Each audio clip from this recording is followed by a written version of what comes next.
Okay, so I'm still looking through the relaxation is power write-up that I did, and the sticking point for me is in this section, the middle section of relaxation is power, which I said why relaxation is power.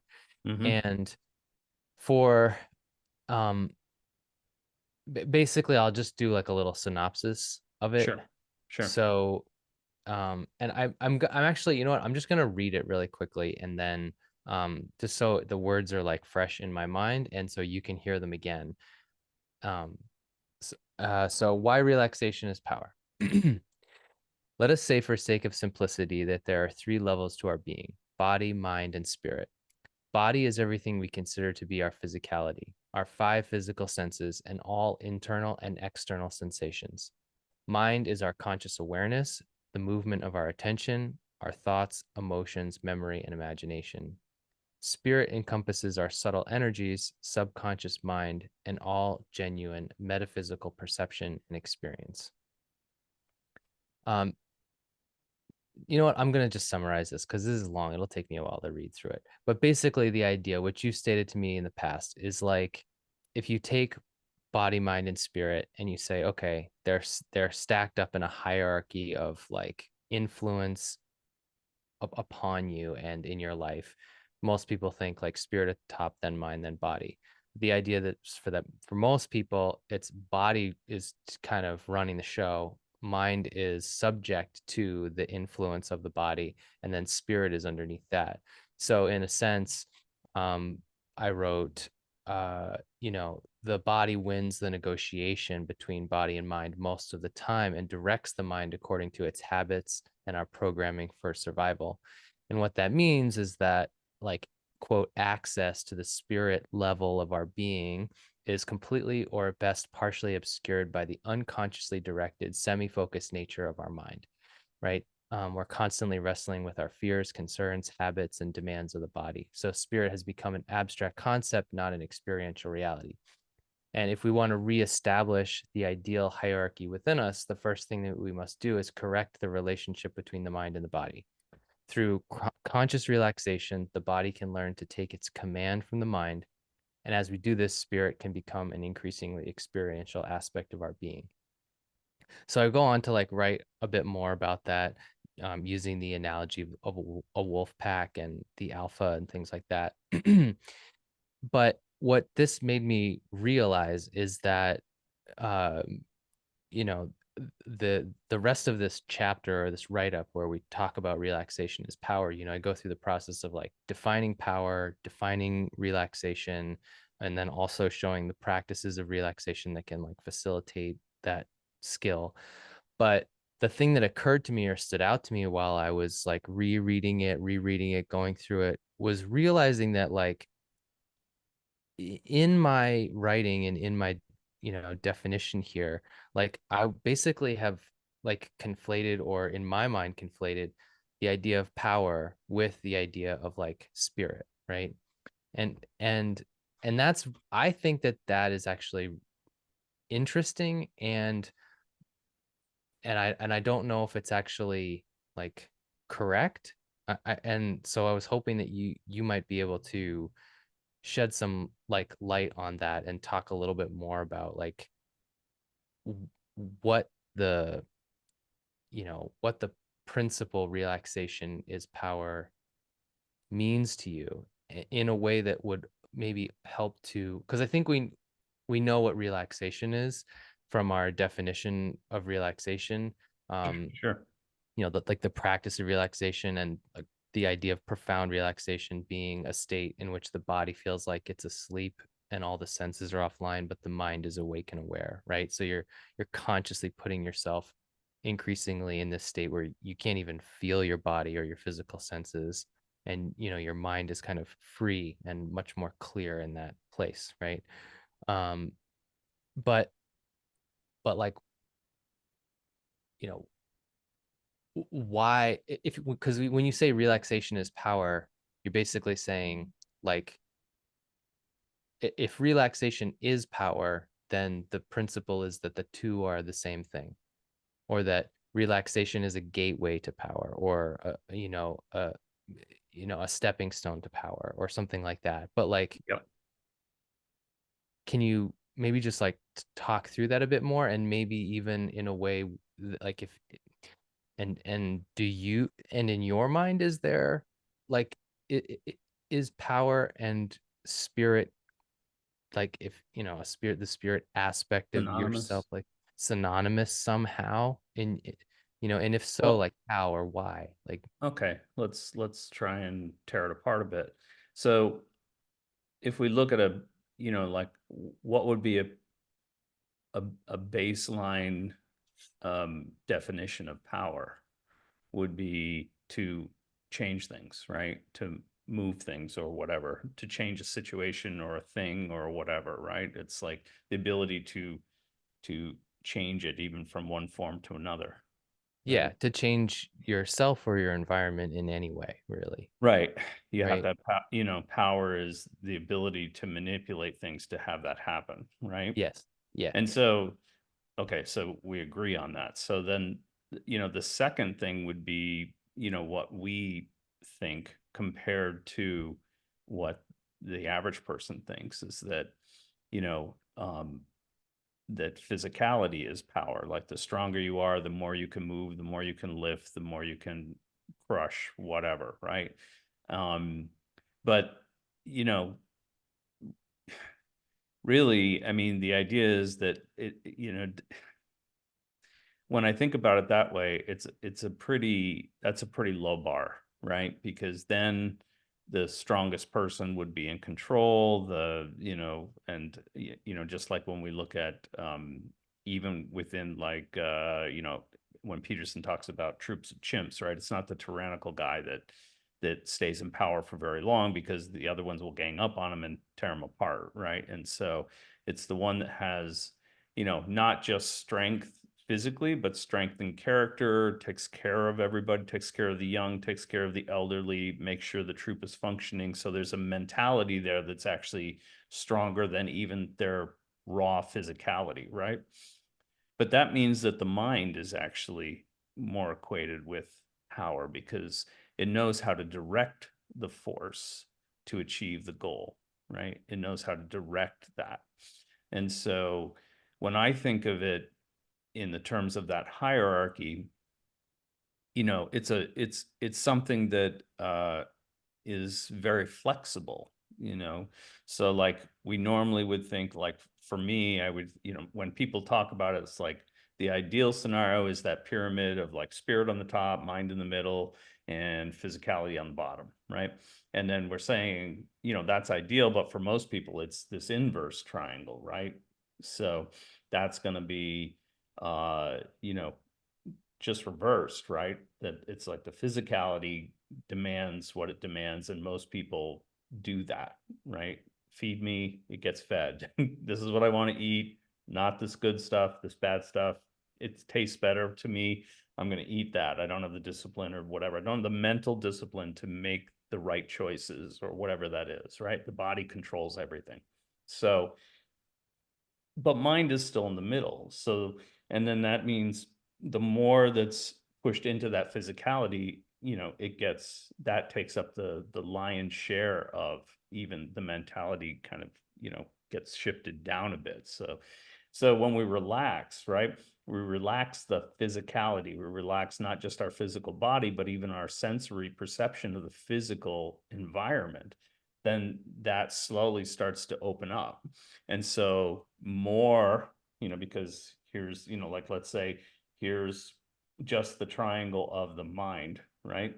So the middle portion of that whole thing, the other one is up here and the other one is down here, right? So the middle part of that mind, it starts to open up and it starts to connect the two together, right? So it opens up to that spirituality, lets more of it flow in, give you, let's say inspiration or inflow of information and a way to rule yourself, rule the physicality part, right? Rule the mental part, focus the mind. And, when we talk about, what we do with, let's say, a spiritual practice, is that your mind, is you're able to focus that in a more precise way, to say to the body, like, okay, I want to eat the Cheetos, but I know the salad's going to give me more energy for a longer duration and going to be better for me. So even though the Cheetos taste better, I'm going to have the salad, so it's like the mind controls the body. Very difficult thing to do, by the way. So it takes practice, right? It takes discipline, and all the little exercises and techniques and meditations and all that stuff go to lending it more and more. You have more and more control over that aspect, right? So instead of it just being this narrow end that sticks into the spirituality as it opens up and closes off more of that, to the physicality, right? And you don't want to have it completely closed, right? Because you got to tell the thing what to do. You got to have it directed in a conscious way, hopefully, right? And if you close it off completely, what happens? Well, there's no physicality, right? You're dead. So you don't want that either. So what we're trying to do is, like, kind of make this so flexible that you have the control that you need in order to, like, oh, if I really need a lot of physicality, I can open up that mind power to make myself do whatever, and to do the hard work, do eat the right things, do whatever it needs to do, right? Physicality gets a little bit more control. But as that sort of levels out, they both, both spirituality and physicality are getting, a little bit, let's say it's not going to be equal, but it's going to be a little bit more like that, right?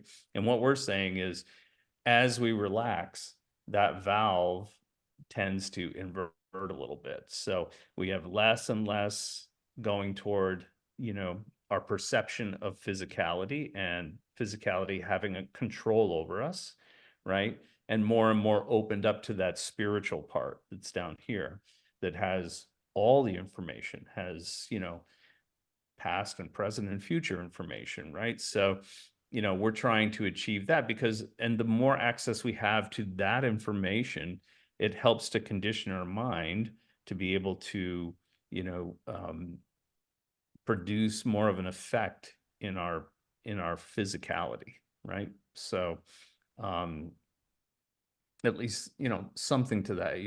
The articulation of this is quite difficult. So, but I see Right. it as sort of a flexible valve, that sort of like the mind is the fulcrum in the middle, you know, when So it's cutting off, the more you relax, the more the physicality is cut off, and the more access you have to that spiritual realm or the subconscious, whatever it is. And then that can inform you more, which helps develop your mind more, which makes you not only utilize your physicality more efficiently, but you get more done, right? So because it's more efficient, it's not taking away from your physical experience, it's actually enhancing it. So, and I mean, it would be, I mean, in every tradition that I know of anyway, they don't put a limit on spirit, right? Like that's something that's sort of unbounded, right? It's like, if it wants to get something done, it can get something done. If you want to create a miracle, you create a miracle. If you want to move from here to there, you can. If like all of these things, right? It can help out or not help out. It can hurt or not. It can be benevolent or malicious. It can do all of these things, right? Depending on what type of, what you're connecting to at the time, right?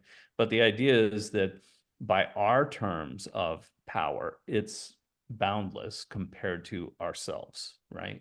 And that our mind is the only thing that can really sort of trip that balance for us, right? The conditioning of that to make ourselves more like what we're trying to connect to, right? So as we do that, then our mind is going to be more powerful, because it it it will have more information of what it needs. It'll understand how this physicality works, no matter how dense it is, and where to apply just the right pressure to, knock the pebble out of the way so that the avalanche can fall, right?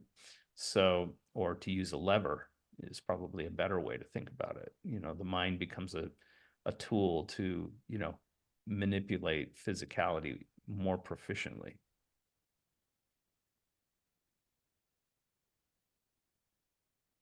So basically, you're equating spirit, or you think you're thinking of okay, relaxation is power in its relationship to spirit. Like the power part for you comes in because spirit gives you access to a different information or a different perspective or whatever, or a nuanced understanding. So, and that awareness or that information or that clarity allows you to perform actions with more efficiency because you're seeing things in a different way. So, in some ways, it's spirit is about um, information, it's about perception, clearer perception, or more expansive perception, let's say.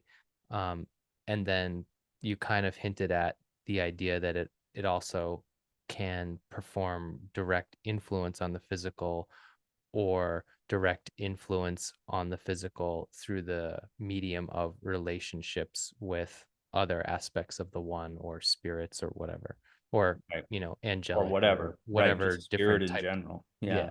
You can make it very generic, Yeah. in But order to keep the model simple. mhm. I mean, what's the difference? Is it just,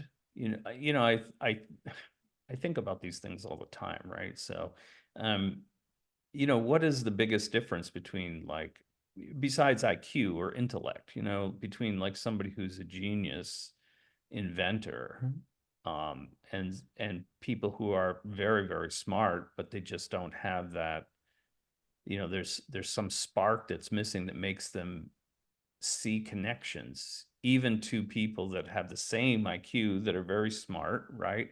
But one just has this, you know, seeing things differently. They have a different perception of what's going on. They think outside the box, you know. Um, and I think it's because they have a tendency to, in what some way, tap into that, subconscious or spiritual realm, right? So they end up getting more information. It's not just intellect, but it's, they get a flood of information where all of a sudden that same intellect can make those connections that would seemingly not be there to somebody of the same IQ.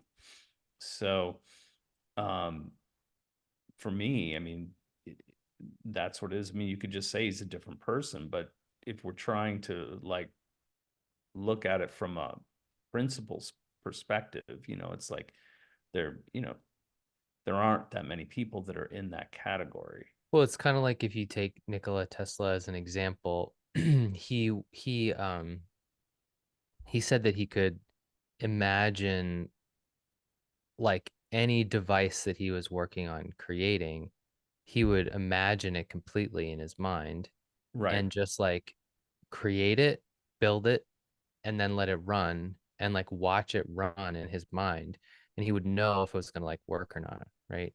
So he right. said like that he created all the, alternating current by like doing that, right? And there's a story of him like basically doing it many, many, many different ways in his mind for a long time before he was like watching the sunrise one morning or sunset or something like that. I forget. And he like was, imagining this construction and then letting it run. And I feel like I was watching this on a documentary. I mean, whatever, people can correct me if I'm Yeah, wrong, but yeah, it's like he had this like flash of like, oh, that's it. That's how yeah. it should work. Epiphany. And yeah, and it was Yeah, like kind of synonymous with that moment of like looking at the sun and having that the whole thing come out. So in a way, in that example, you're you would we would say that um imagine his imaginative faculty was within that mind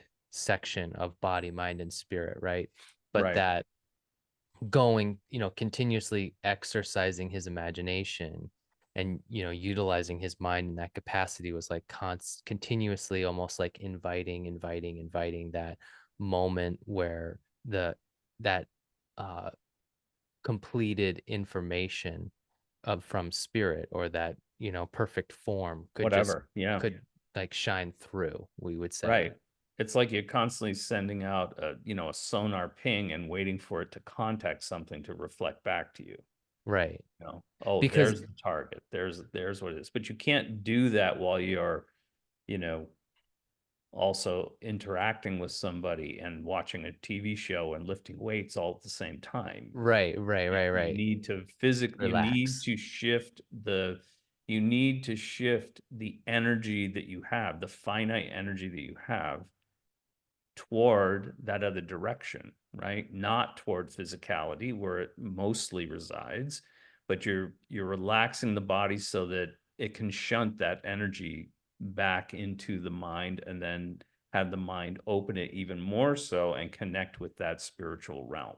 So we would say that like uh the genuine metaphysical perception and experience, the subconscious mind, um, and actual like and our subtle energies like that that don't have physical manifestation, like our energetic body and the you know that's all part of that spirit category, right? And we could say like any spiritual entity, right, would be part of that spiritual category as well, a Yep. disembodied being, let's say, right?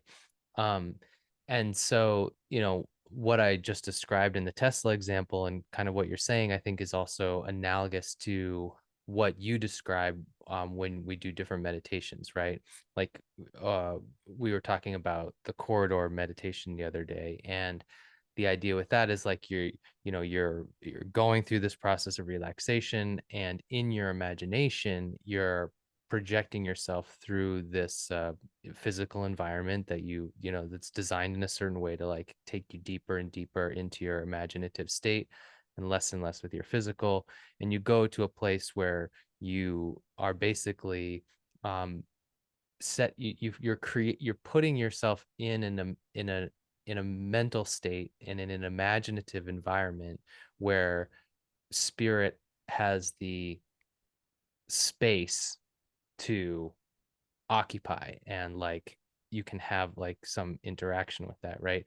So it's almost like uh so yeah, I'm just like walking through it mentally or reiterating like the Yeah. idea, Yeah. because I think it's, I mean, at least it's valuable for me to make that connection where it's almost like most of our work takes place in, um, you know, we're basically saying like relaxation is power, because relaxation uh, is a practice which um, develops the faculties of the mind in such a way that it creates space for that spiritual dimension, which is more, which is, by degrees closer to all seeing, all knowing, and all present, right? Through all space and time, right? That's in some Right. ways also another definition of spirit, right? It's like Hmm. transcendent of all things. So it Right. can, so it's like we're kind of like,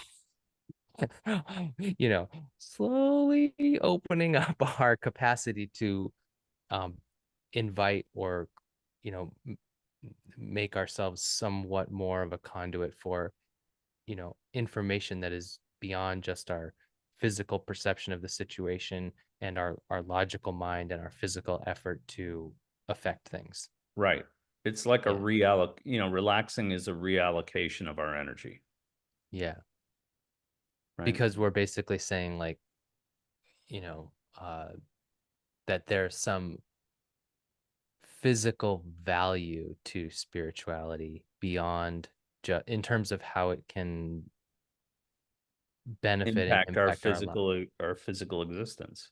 Right. Right. It's not just oh, I'm in bliss all the time, so now I don't care about my physicality. It's not that. We want to, experience this place as much as possible in whatever way that is for people. Everybody's a little different with that. There's nothing wrong with that.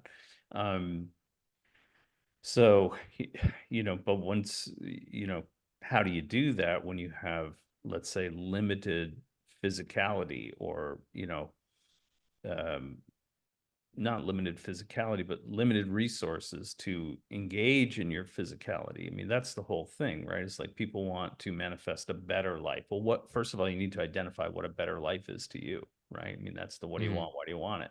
Right? You can do it step by step, but the every road to get to that is, either just be super physical, work real hard, come home, watch your budget, do, like all important things, but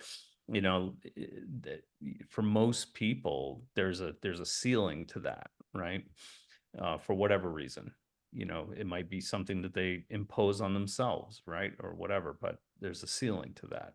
So if the people that we mostly see are people that they've experienced that ceiling.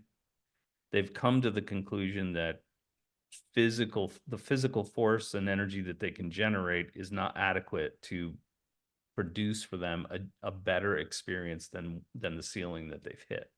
So does that mean that they should just be okay with that and resolve? I mean, that's one way to do it, right? Just go like, well, that's my lot in life, and I guess I'll just have to be okay with that. But but then there are those people that creates just a longing for them, and that makes their existence a little less than optimal. Let's say they still have that desire. Yeah. Now, we have the Buddhist suffering because you want things that you can't have, and so you suffer because of that, and so you can just deny of everything, and that releases the suffering, right? So, but then there's the others that say, well, I see my physical and limitations, but you know what, um, maybe there's another way. Maybe there's a way that I can access a, I can put my resources in a different direction and somehow produce, a better, a better existence for myself, a better experience of this reality, right? So, um, and that's, and now we're trying to figure out how to do that, like here are the methods to, first of all, you know, how can you reallocate your energy, right? To make it, you know, accessible by um into an avenue that might give you different ideas, different understanding, um, maybe even different amounts of energy, right? Like a boost. So, uh, and then how do you direct it? Maybe it's just about, again, directing it, more efficiently, more effectively, smarter, right? And so instead of just, digging ditches all day long as hard as you can, maybe there's a way to, direct some of that energy at certain times when you're not doing that to access information that will inspire you to do something else, to have a better experience. so, like, you're kind of starting to list ways that you feel like spirit can impact physicality. Um, and like, so you were saying like that process or those practices can actually like increase your physical energy. Um, then you're saying it can help you to work smarter or apply your energies more efficiently because it can give you access. Again, we were talking about a different perspective, different perception, information, inspiration, insight, right? That's all like in some ways informational, right? Now, but what about like do you think that there's also a place where there's a direct influence of spirit upon physicality and upon your physical environment, or do you think that it's more about what you get from that place, information and experience and understanding, maybe knowledge, even experiential knowledge wise, that is then applied physically in your environment that then creates things differently for you? You see it like, I just want to make sure it's clear, like, Yeah, is spirit actually influencing your environment directly, or is it through the medium of information that you then apply differently? I think I think it's both. It's always through the medium of your mind, you know. So, um What do you mean by that? Like I understand it's always through the medium of your mind if it's information or perception or perspective that you received that you then apply physically, right? But Right. but I think you mean something else Well, I also. think that it's, you know, it's still you doing it. What do you mean by You know, that? I think it's still like, let's say, trying to think of a decent example. I don't know if there is one really. Um, um,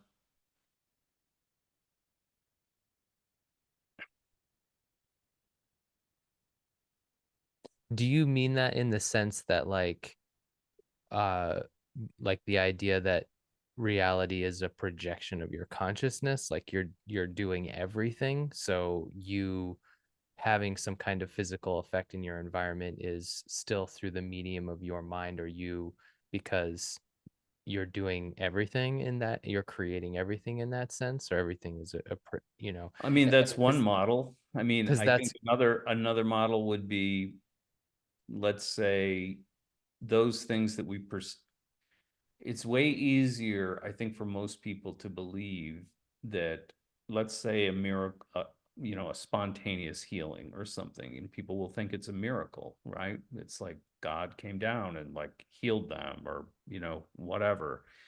It's way easier to think that than to think that, you know, an individual or a group of people held such a clear idea, even for an instant, of, you know, perfect health for that person, that they changed that physical state through their mental application of holding that, you know, that one pristine idea even for a moment, so you know. that would be in that instance you're saying that the mind, right, in that spirit mind body category, right, and spirit being the subtle energies that organize physicality, right, let's say, that uh, uh, that would be an instance of someone or a group of people, either or's mind directly shaping or influencing the subtle energies that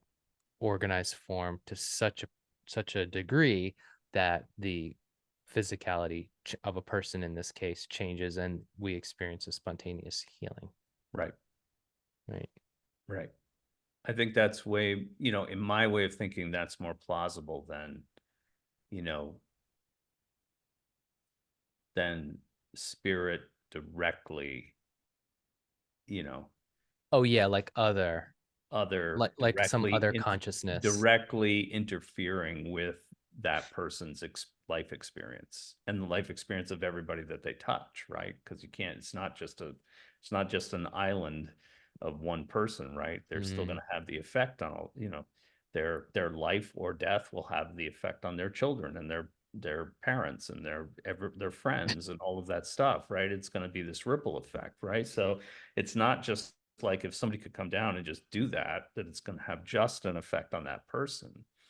So, or don't do anything, and their demise or whatever is going to have an effect on multiple layers of people around them. We're not mm. just these pinpoints of light that if the light gets extinguished, it doesn't have any effect on the rest of the light, right? So, but it is, you know, it is their experience.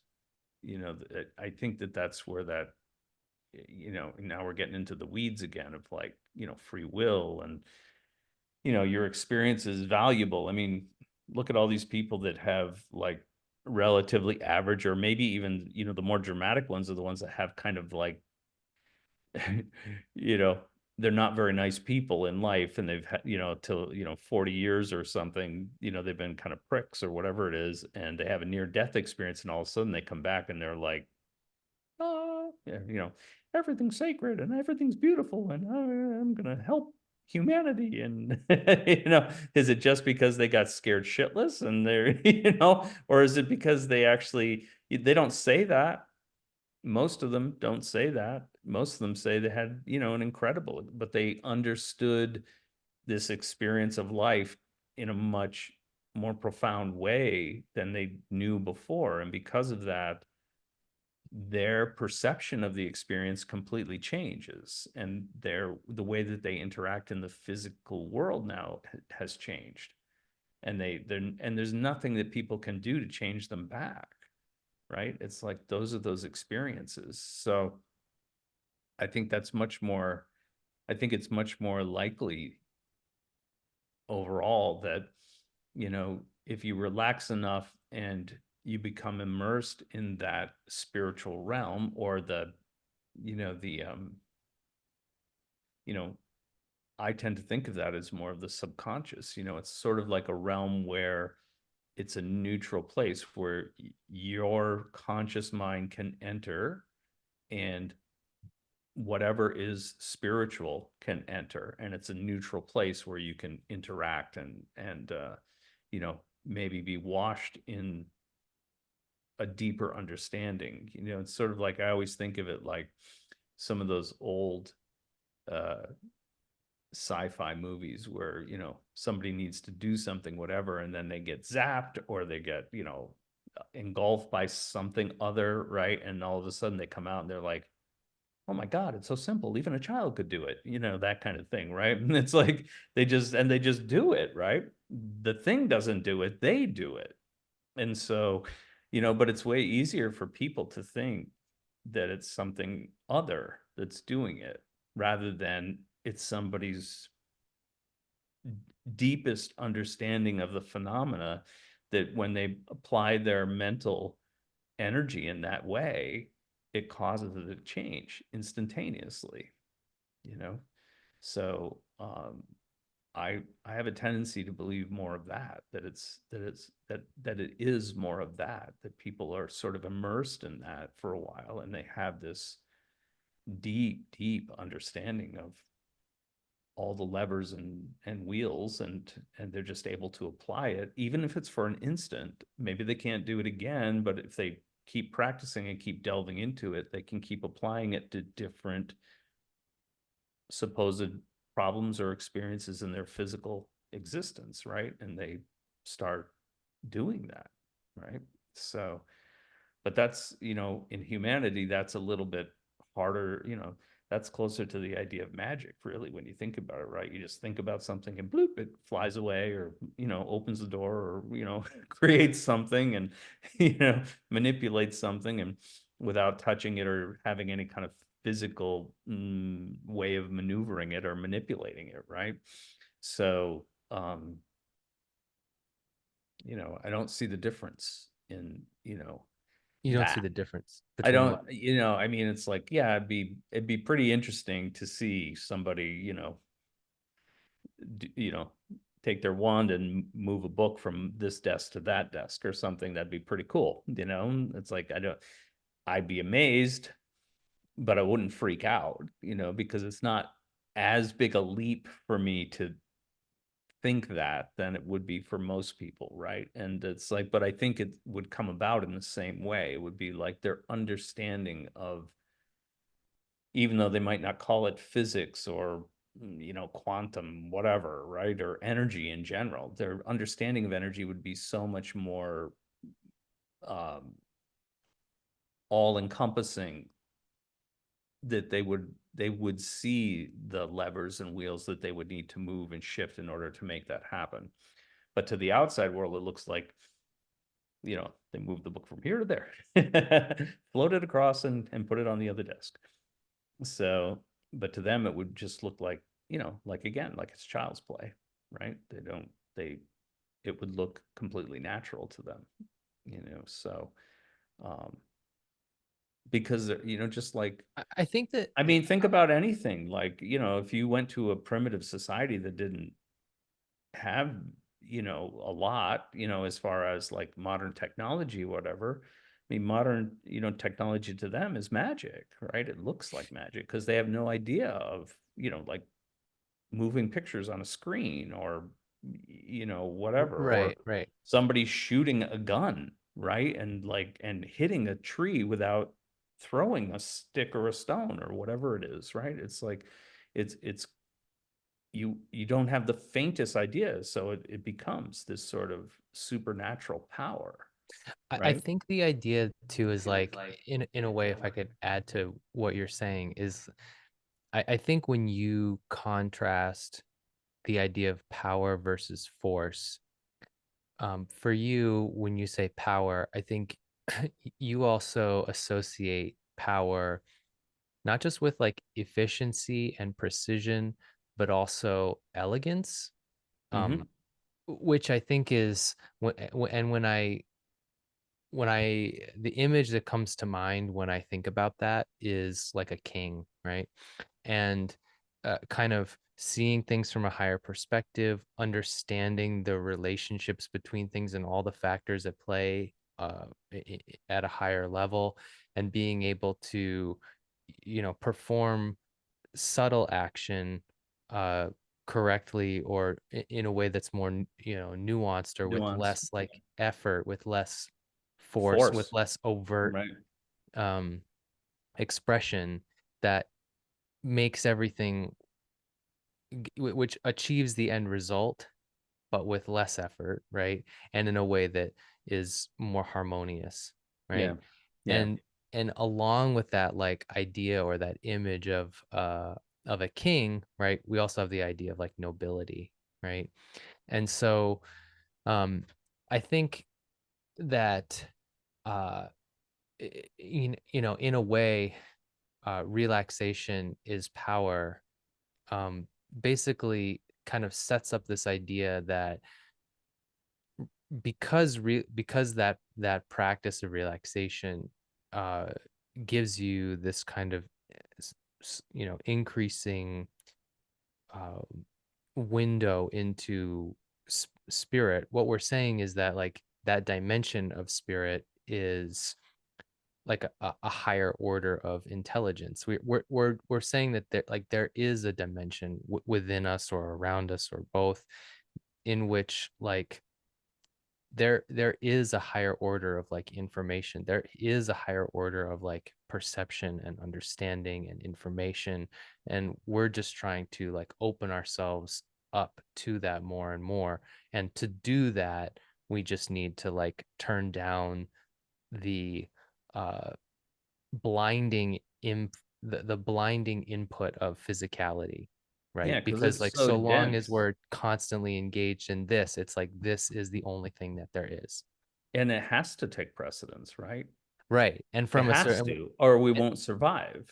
right. You But have that's to the feed thing. yourself. You have to be in a Yeah. shelter. You have to, provide for your family, or you won't have a family anymore, right? You have to do these things, right? So, um, and so, it's one of the, primary causes of people becoming, like those hermits that go away and stay away from society and all of those things, because they understood it too, but they wanted to make it even easier by having even less distraction from their mental capacity, and to be able to think, and to be able to, sort of like, they don't care, they could eat the same little bit of rice every day or whatever it is, right? So they don't care about the food, they don't care about their comfort, they don't, as long as they can survive long enough to get deeper and deeper into those mental states, for them, that's the ultimate, right?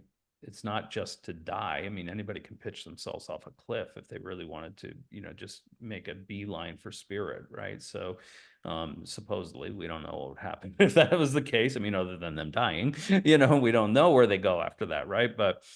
Um, but that's the thing. The, I mean, I mean, just to really accentuate that. I mean, I don't think, I forget the name of that. What was the name of that? Like, there was a movie a few years ago. Maybe it was during the pandemic. Maybe it was before, about like somebody, um,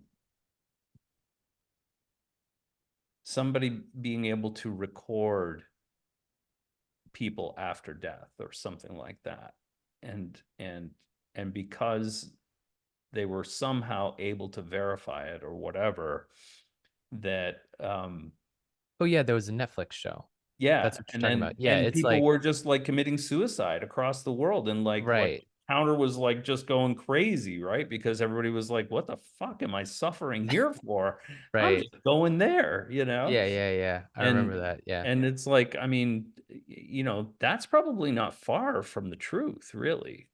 Yep. If you really knew, if you really not just believe, but if you really knew that that was the case, you know, everybody would have a different level of like, what's too tough for me to be here anymore when I could, it's like, do you want to sleep in this hut or do you want to go to this castle?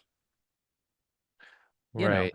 and Or even like your when do you do that? experience, or even your experience of physicality, I think would change because even if you weren't gonna like pitch yourself off a cliff, you'd be like, well, I guess I can just relax and kind of Yeah, right. Do just whatever, because do whatever because what the hell's the you know. difference? I know I'm going to the Taj after this, it's like, Yeah. and I'm gonna be with all my friends. They're gonna go like, ah, you bastard, you sat on the couch the whole time. And it's like, yeah, high five, dude. So I mean, I, who knows? I have no idea. I mean, I hope it's not like that, but as far as like people being in that, like, not that I hope that people that don't do anything suffer or go someplace bad or whatever. It's just, I don't have any, I don't know any more than anybody else as far as that goes. It's like I only have my inferences from the things that I've done, more in this territory that tell me that's not the case. Not what isn't the case. That we don't just disappear or we don't just, or we go to hell or whatever it is. It's like, you know, there is an experience, to be had. It's just, do I know, you know, exactly what it is? Not really, It's like, but I have my inferences from the work that I've done to tell me that it seems pretty positive, at least from my standpoint, it seems pretty positive. So, but it doesn't make me want to go there any quicker. In fact, it's just the opposite. It's kind of like I want to experience as much as possible here because there's nothing else like this, you know. So there's nothing this dense, this physical, So why wouldn't you? I mean, it's like a unique thing, right? It's like every day is like I, a different meal.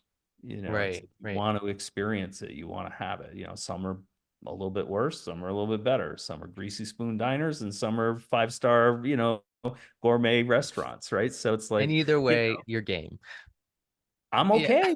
Either, So it's like I want the experience. I That's the yeah, thing. I think what I think that the when we say as this definition of relaxation as power becomes clearer, right? And we say, okay, part of the reason why relaxation is power, or let's say the reason at this point for our you know for clarity's sake, is because it gives us expanding access to spirituality or the spiritual dimension through our subconscious, right? Hmm. um, and that like clarifies perception, gives us unique or novel information or perception, or maybe help or guidance in some capacity, or a different understanding of the physics of our situation or the factors influencing our situation, and all of these things, right? And when we write it out, it's kind of like um it, the writing, I think when it's written out, it can be extremely clarifying, um but I think it also gives the illusion that it's mechanical, like that there's Right. almost like that's in the way that I'm even thinking about it and trying to articulate it, it's making it into some kind of like lab book or manual or something like that. It's like you do this relaxation, then you get this access, then you get, you know, uh, A and then B and then C and then I apply, like that kind of thing, right? Right. um where I feel like the experience of that can be so is so like organic, embodied or visceral because it's a subjective experience. It's something that happens to us, whether it's like within our, regardless of whether we have a sense of our physical body at the time or not. Any type of contact with spirituality through the medium of our mind, right, is something that is happening to us within the subjectivity of our direct experience. And in Hmm. that way, there's like an organic quality of it that is anchored in like the organic nature of life. Like even though like we're talking about these abstract ideas in this kind of like technical, organized, very mercurial kind of way, right? The actual experience of it is like, you know, like But that's why life. It's but Venusian, that's it's why your experience, it's experience like is, that's why we put most emphasis on the experience, far less emphasis on the technique and more emphasis on the experience, right? Because it's the experience that ends up being the lion's share of that feedback loop that then goes back, influences your technical aspect to, get in there deeper, longer, more easily, right? It's this feedback loop, but it's the experience. If your experience is that, uh, you know, I mean, it really is that, to me, it's much akin to like lab work, right? So you have these technical applications, and you're trying to do it just right, but when you're not sure, you have a desired outcome, but maybe it's a little bit more of this or a little bit more of that, maybe you're heating it a little differently, maybe it's like for a longer period of time, you're adjusting the things that you can that are technical, right? Because it's like just increments, right, of doing things a certain way, and then it produces this thing that either you know scorches and burns up if it's too hot. And so my experience is like, okay, I need to keep this lower. And so the feedback of the experience, informs the technical aspect the next time, right? Sometimes the whole damn thing just blows up. Sometimes it just doesn't do anything, right? It doesn't even get across, right? The apparatus. So it's like the experience in the end, or within the structure of the experiment, is the lion's share informing, what things you need to adjust in the technical aspects. So even though we can't really tell people unless it's something that's already been done, we can't tell people what that experience is going to be, right? right. Because it's going to be individual for them. We might be able to kind of hint around the edges, but their experience is always going to be, much more profound than my most profound revelation to them of my own experience, right? That's why, as a teacher, we tend not to tell people, our personal experiences, because the tendency is like, if I don't hit that, then I'm not doing it correctly. And that only goes to the technical aspect. It doesn't go to the experiential aspect, right? So, once it's in that experiential realm, your personal experience is going to be much more magnificent than my rendering to you, even in great detail, what my experience is, because Right, because it's like not yours. right, because the actual experience could be some kind of like blowout, epiphany, vision or whatever, right? Sure. That but to one person, and then to another person it could be just like literally just seeing a situation in their life in a different way that alleviates some anxiety or alleviates some pressure in their life because they didn't know what to do, but now they have a clearer idea of what they need to do, right? And it doesn't, it's like it, it, And what happened, and so to make a full but circle with that, when it happens like that, right? Just because you made a really good point, like it may just be some way that they're looking at it that causes them to relax about the situation. So now we're back to relaxation, changing the situation for them, because all these situations are just experiential, right? So if you have a more relaxed attitude about those things because you see it differently and you know where to put the pressure and you're more, you know, eloquent about doing that and less forceful about doing that. You're not wasting your energy. You're not putting a lot of attention on, either, the outcome or whatever that is, or how other people think about it, or whatever, all of those things that put extra pressure on you, you know, doesn't that change the situation? And doesn't that make the situation move most times? It will resolve itself in a much easier way with less impact on you, so I agree. It's like everybody, that would be worth more than a blinding vision for a lot of Well, people. that's what I'm saying. Like, I just think that like when it comes to all of this, like, mind, body, spirit, spirituality, like all this kind of stuff, right? And even when I'm doing my like writing from this very like technical perspective, like I think that I'm personally a good example of having very um like dreamy ideas and ideals about like what I want my spiritual experiences to be like, right? And I think that in a way, I maybe even like um uh, limit or um negate the value of um experiences because I'm judging them and evaluating them and discounting ones versus others based on like, how dramatic or how intense it was or how, Right.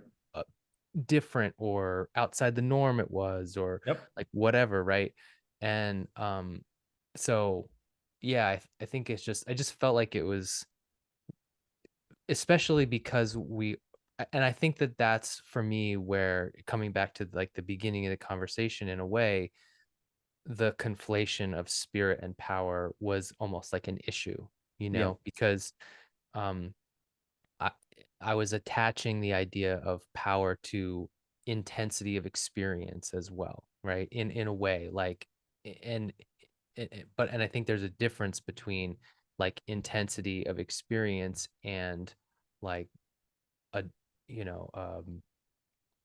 just a different perspective or a different perception or just opening yourself to a different realm of information, let's say, right? Or a different realm of information and experience and putting more giving more like like ascribing more value to the information or the clarity of perception that comes from the experience more than the drama of the experience itself, if that makes Right. sense, Right. right?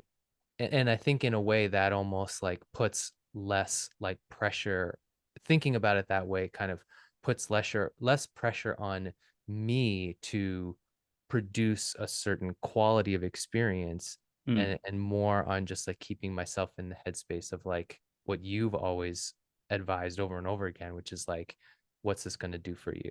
How are you going to apply this? Like, how's this going to impact your, what kind of like, what's your goal or like, what are you going in? What's your mindset going into it? And, how are you working on the foundational stuff to kind of create an internal stability to support that experience? Right.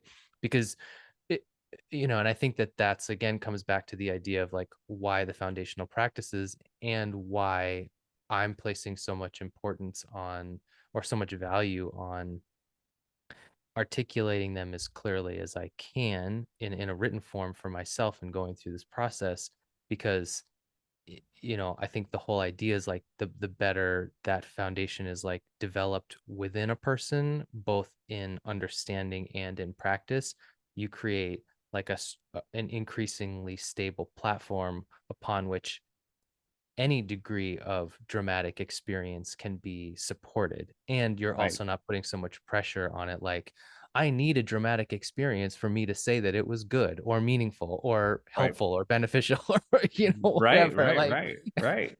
it can be, but it could also be like totally throw you off course if you can't, like, Well, don't I have, you mean, can't integrate it or whatever. Right? I mean, anytime somebody thinks, that they're not getting, that they've just started or they've started a new technique and it's not producing the experience that they want. You know, I say this a bit tongue in cheek, but I mean, Jesus Christ had to go into the desert for 40 days meditating, right? I mean, like, what the fuck? Right? Son of God. Okay. I mean, let's lower the bar a little bit on expectations of, like, oh, I've been meditating for 20 days and I'm not really getting much out of it. Seriously? I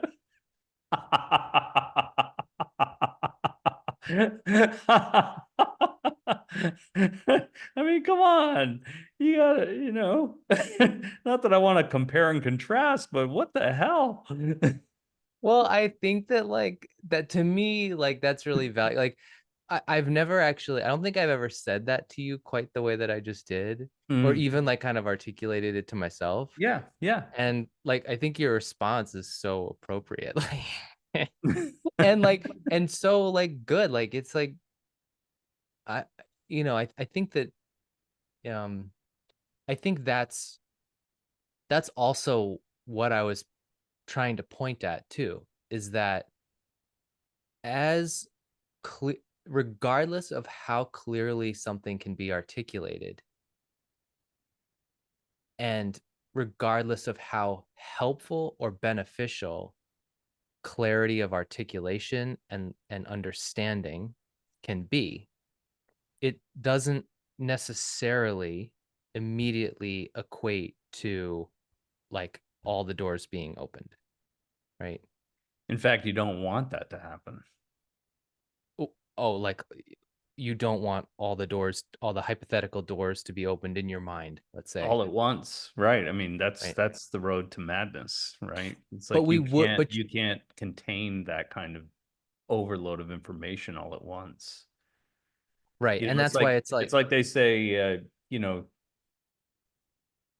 I forget. It's an extremely high percentage of like the amount of information that you can actually perceive, even looking at a wall or something, that your mind is narrowing down.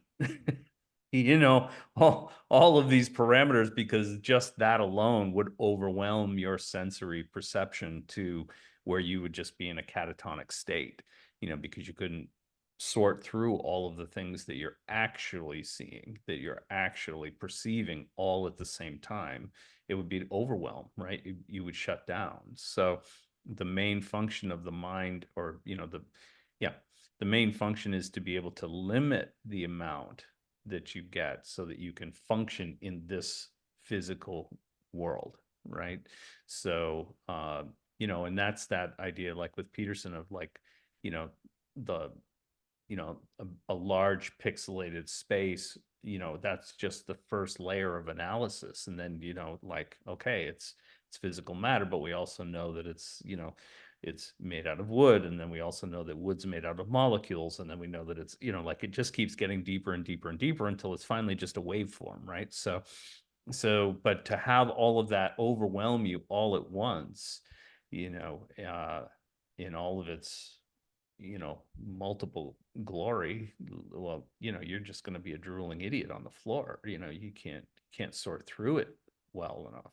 So think about that. But then, you're saying you're going to enter this place that has access to everything at every layer of, at the deepest layer of analysis, and everything connected and all those connections open to you at once. Well, Jesus, it's like you and would whatever you, literally have to be the son of God or God itself to be able to, sort that out, right? and And whatever that's you put your attention on, the whole, an actual full download of all the information about that would be like flooding into you. It's like, you're done.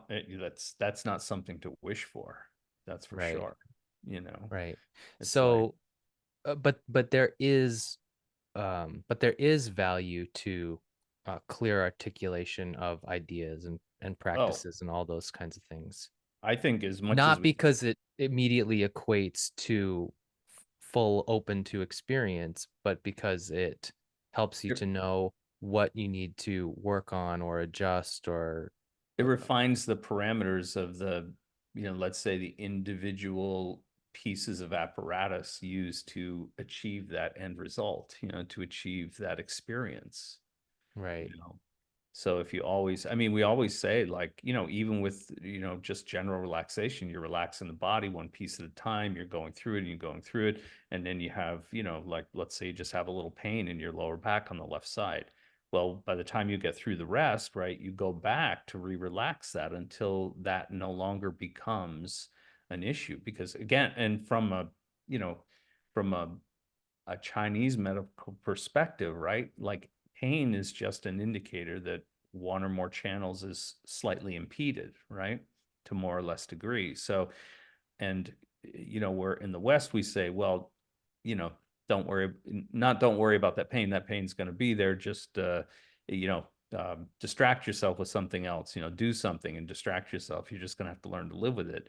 Where their idea is focus on it. Don't try to run away from it, it's just going to keep staying there, right? It's like it's an impedance of flow, not an open flow. It's not an excess of flow, it's an impedance of flow. So, by focusing your mind on it more and more and more, you're actually dissipating that pain, because one of the axioms is, the chi flows where your mind goes, right? And so by focusing your mind on that spot, it slowly but surely opens up that impedance, more natural flow, less pain. So, pain is just an indicator. It serves no purpose other than telling you that there might be a problem here, that there's an impedance in the flow of energy to that area, and that, something, you should do something about it. Now, if we know it's just superficial, like a muscle ache or something like that, and it's nothing more dramatic, then, it's another one of those tiny exercises that you can practice by saying, oh, it's like when I'm doing my relaxation and I check my posture and it's good, and I have the support I need, and my breathing is good, and I'm relaxing, and okay, so all the basics are in line, right? It's not like a bad posture thing, or a weird breathing thing or whatever, right? It's like once all those things are, that they're in the normal range, then it's like, oh, okay, so then it has to be some kind of impedance of flow of energy to that area. So if I focus my attention on it and tell it to relax and tell it to relax, and then keep my mind focused on that, you know, painful area until it gets more and more minute, and finally that those channels will open, from that flow, and it will feel as though the pain goes away, you're able to relax it, right? And then relax the rest of the body, and then you're going on with the rest of your, meditation or whatever you're doing at the time, right? So we can practice this on a regular basis, right? It's like, that's the thing, but it's not force, it's through relaxation and just being able to focus your mind on that thing. We don't run from those things. We move into them. It's when we move into them that we open them up, right? So it's not by distracting ourselves away from that.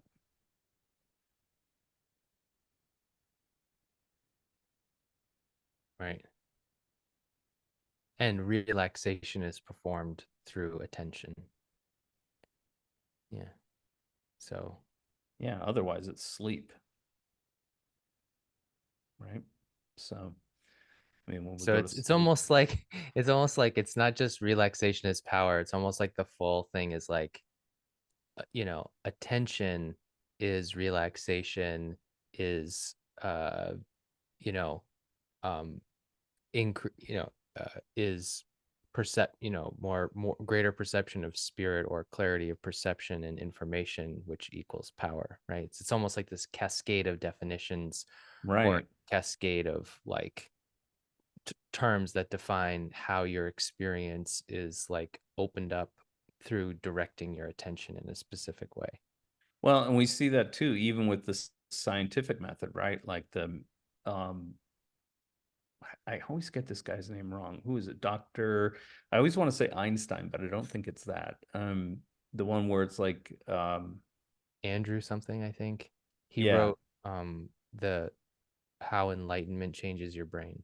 Correct. And so, and they Mm. could see it on fMRI, right? Which is like an MRI that is, you can move in it, right? It's like a longer process. It shows the actual progression of things. And they could show people that we're going into these profound states, right? And that, you know, the different areas of the brain that were consistently lighting up, and then all of a sudden it would go from this very, you know, focused intense activity in the prefrontal cortex where your decision making and executive function is and all of these other things, and then it would just shut down, right? And it would all sort of drill back into the deeper access areas of the brain, right? And people would go into those profound states of timelessness, and you know, where they were in the presence of other, you know, and you know, and they had no sensation of the outside world, and but they were still able to keep a perception of themselves, right, as an individual, but with none of the cares and concerns of an individual, right? So they were just an existence, an I in the midst of that presence, right? And it was, you know, obviously it's an incredible sensation, right? So it's that whole idea of like, you know, the focus going then to this, you know, the focus being taken away very dramatically into this very open focus territory, right? So it's the expression of that in a very dramatic way. It's Andrew Newberg. Newberg, that's it. Yeah. Yeah. So when you actually experience that, like would you say that because there's an analogy there with plant medicine, right? Or any Mm-hmm. psychedelics, right? Where they thought that they would see increased activity in the prefrontal cortex, but what they saw was like reduction in activity of the prefrontal cortex, right? So that's where we're saying like so the idea is like, okay, when I'm intentionally bringing my attention to these different parts of my body and I'm focusing on the physical sensation that I have there, and I'm, giving myself the command to relax, let's say, um it's the attention which is like moving the energy and opening the the channels more, right? So like the more that there's, because like, okay, so then any muscular tension is also some impedance in the flow of energetic channels in the Right. body, right? Right. And there's there's an equation, or there's a, let's say a relationship between like physical sensation and tension and impedance in the flow of energy, right? So Right. all those things are different expressions of the same thing, Mm-hmm. right? So Different degrees. if I was totally relaxed and my channels were totally open, I would have no tactile sensation. Is that correct? Yeah, I think you could say that. Yeah, I mean, you know, I guess it's kind of like overflow, right? It's like, you know, there's a normal, you know, if you walk around and you have no pain, like if you have no pain right now, well, everything's flowing normally, right? But you Mm, still have sensation, right? You have sensation of whatever. But if you were to make that, you know, either a expand even more or relax, you know, consciously relax the body to the point where it's, you know, you're not feeling anything or you're not seeing anything, you're not hearing anything. Well, you know, that's just, it's like, it's almost like the, the availability of energy you have to do some, to move in a different territory. It's almost like it transcends the channels themselves. It's almost like the diffusion of energy goes not just confined to those channels, but it almost like goes to the outside of that. Just the bare amount keeping you alive is there, but the rest of it's not needed. So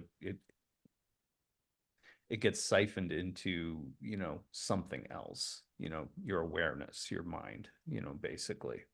right. That's again very because it's not Y- something you can y- y- see Yeah, or yeah, yeah, yeah. measure in that way. It's hard to articulate in that way, in a technical way, but that's what To- it seems like. Totally. I think what I was like trying to get at though is like just for myself at least, just trying to get a better like because you were saying like in that book how enlightenment changes your brain. Like, he talks about these different meditative practices or whatever where people are basically turning up the activity in their prefrontal cortex, usually through some kind of intense focus, right? Or Right. attention, right? Right. Um, Mantra or whatever. Yeah, mantra, dance, even, right? absolutely. Yeah. Um, and meditation and all that kind of stuff, right? So, but what you were saying is that they found that it's almost like, you could, let's say, take plant medicine, right? Which would, by virtue of a chemical gate, automatically kind of produce this reduction in the prefrontal cortex activity and open up other parts of the brain. But what these people are doing and what we're talking about with relaxation is that there's almost like a process of increasing that activity of the prefrontal cortex through focused attention or sustained focused attention, Mm-hmm. and then there's a point where that like overflows or switches into a reduction of, it's almost like somehow you're using your narrowly focused attention on different parts of your body going through, consciously relaxing, and then at some point it starts to open up and switch into a different quality of Yeah, mental some kind of, activity and like if experience. technically some kind of valve opens and the flow gets redirected into or shunted into this other, more spatial relationship that you would have, compared to that executive process where you still need to, you know, move and do and, Right. all of And I those think in things, the book, direct he actually yourself. goes through the parts of the brain that Oh, he light up. does. Yeah. I just forget what it is from, Yep. technical Yep. standpoint. But it's almost like our it, it's almost like our practice is just focused on that relaxation of the physical aspect and the cultivation of the stability of attention that can do that. And the other part of it, the other experiential part of it, like opens up by virtue of practicing the technical part of it that we can articulate or understand. Yeah. I mean, you got to start somewhere, right? I mean, every, I don't want to say every, but I'm sure most major baseball players that are in that upper A list echelon, right, is, started out in little league, right? Started out with T-ball or whatever, right? It's like, they didn't come out of the womb being able to crack one over the green monster, right? It's like they had natural attributes and they had the interest to do it, but they had to develop the skill set over time and they started from the basics all the way up, right? And so they just applied themselves to make it more and more and more until they could do the phenomenal things more consistently, right? So it's the same thing with any skill set. It's the same thing with this. I mean, it may be latent in most people, but I don't think that there is anybody that doesn't have it. It's just, do they have the tenacity to stick to it and, and build it up incrementally, right? Um, so if you're diligent and you do it and you start out, the funny part is the part that I've always found fascinating is that when people start out, um, again, if they stick to it, the funny part is like even if they're doing small amounts, like they don't have to get an hour, start off with an hour of meditation a day. I mean, geez, like that's a pretty high bar, right? So, but if you're doing like 10 minutes a day and then the funny part that I've always found very interesting, which I mean, I have my own speculations about is that there's a funny phenomena that happens to most people when they do that. If they're just doing the 10 minutes a day, right? Is that all of a sudden they start finding time opens up for them in other, as time goes on, they get more and more time to do more of those things. And the ones that really progress are the ones that take advantage of that, right? Like all of a sudden, out of the blue, without them trying to do it, all of a sudden they have a half hour a day, right? Or, or maybe an hour on the weekend and then 10 minutes a day. It's like all of a sudden these blocks of time seem to open up where they had no time to do before. I find that a very curious phenomena that seems to be pretty widespread in that community, that that's why I'm always encouraging people to do, right? It's like, do 10 minutes, don't beat yourself up, do 10 minutes, don't wait for those times where you have like extensive time periods to do it. Get little bits in as and you'll see, without you trying to do anything else, you'll find territories that open up for you time wise that you can do more. It's a weird phenomena, right? I mean, to me, that's just, if you really wanted to, I mean, of course, my tendency is to personalize everything. So it's like, I mean, that's just to me like that part of you that's in that spiritual realm that's just saying, like, welcome. It's like, took you long enough. It's like, here's a little more time. It's like, come and visit me again. It's like, I know you only got to like look through the look through the peephole, but you know if you can stand here a little longer, maybe you'll find a key to the door. And if you can stand there a little longer, maybe you'll figure out how the knob works and you can open it and take a look inside. And maybe if you find it a little longer, you can walk in and then walk out again because you're a little afraid. And you know it's that welcome, come in, have a cup of tea, whatever. It's like, it's almost, I mean, because it just seems like that to me. Like it's such a phenomena that is so, um just it seems to happen so easily. Well, it seems to happen so normally for all these people when they just start doing little bits, that this, where they had no time before. If you told them they had to do an hour every day, they'd be like, I can't start this because I can't commit to that. But Right. just by doing those little bits, more and more time opens up for them to access it and get better at it and have more experience and deeper experience, and have it influence them. Maybe again, part of it is just to be able to have a bit of breathing space in their life, to feel like it's not so overwhelming all the time. These are the things that are the first indicators that you're on the right path, right?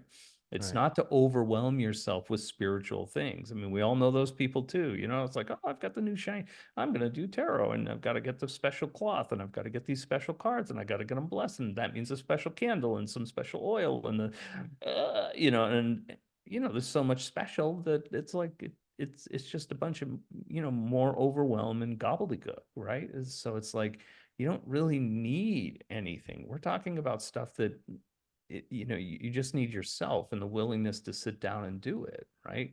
Even for a tiny fraction of time. And in doing that, it's like reaching your hand out, and don't be surprised if something reaches back and says, hey, you know, we don't quite have time to make a handshake, but how about a high five, or like, I got you, it's like, that's cool. It's like, come back when you got a little more time, we'll hang out. And so Yeah. I think it's that funny, that's but that's it, right?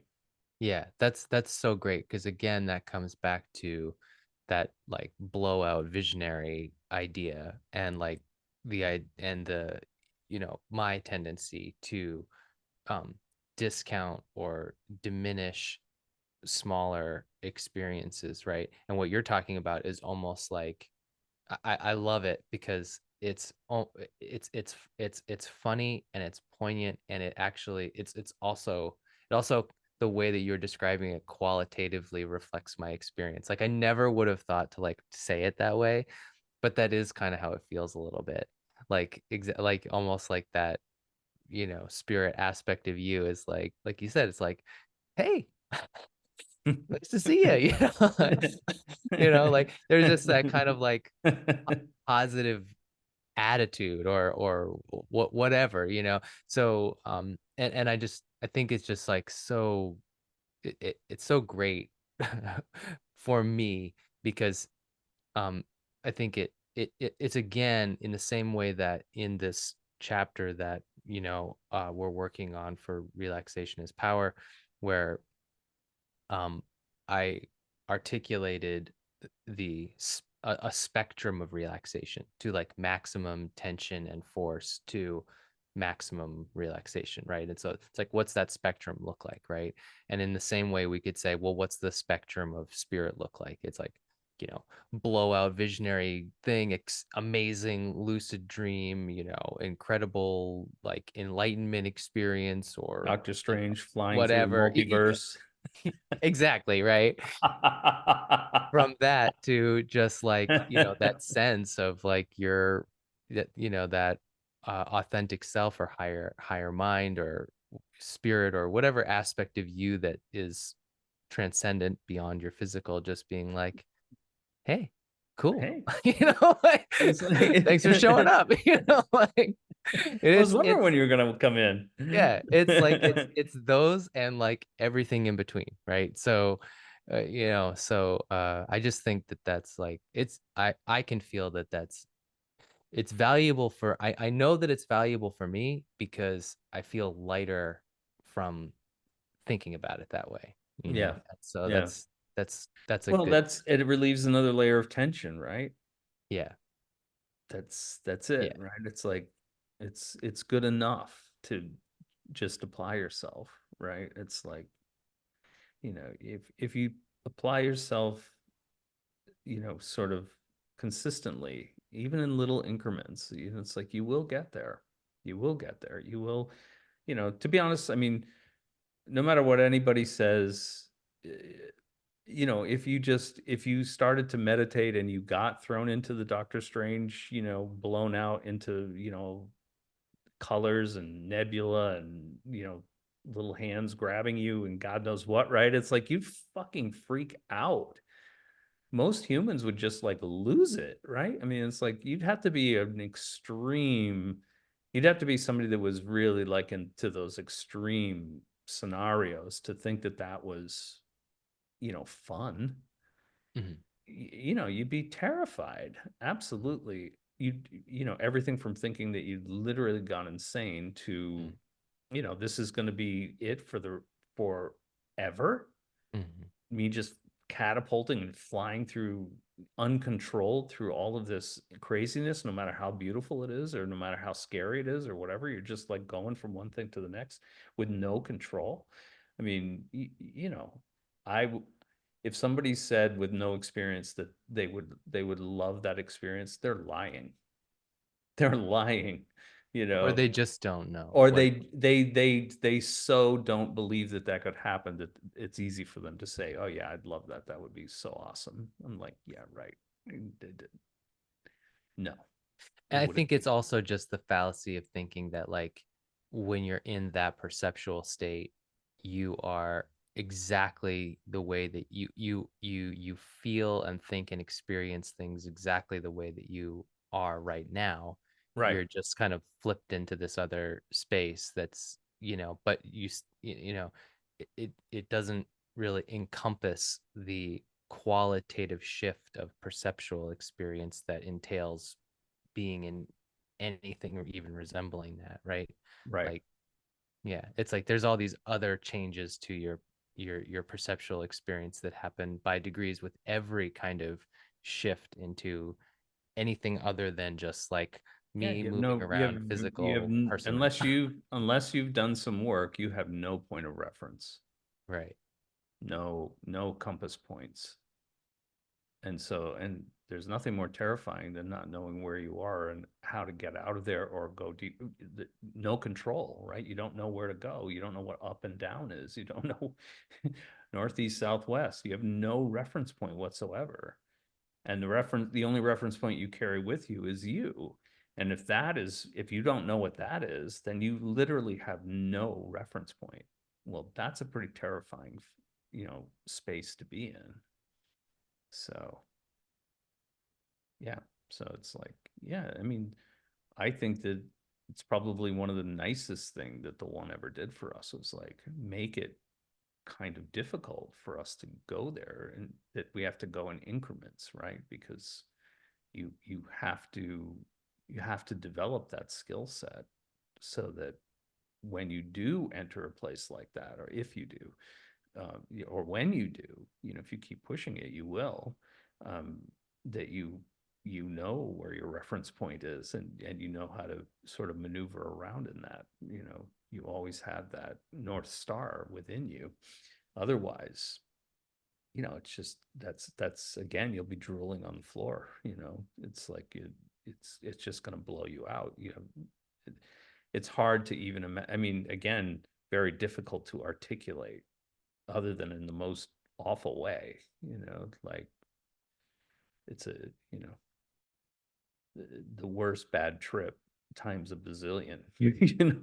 That never ends, right? That's the that's just awful. So I feel like it's actually a compassionate thing to have to take time to develop the skill set to be able to do it. you know so you can manage it. you know, that's all. Right. Again, it comes back to that idea of like how much can you how much can you manage, right? Yeah. Limitation is a gift in unless if you don't have the platform to hold more. Right. Yeah. Right. Yep. So Cool. all right. Thanks, man. That was great. I Back to think work. that helped. That was good. All right. Yeah, back to work is right.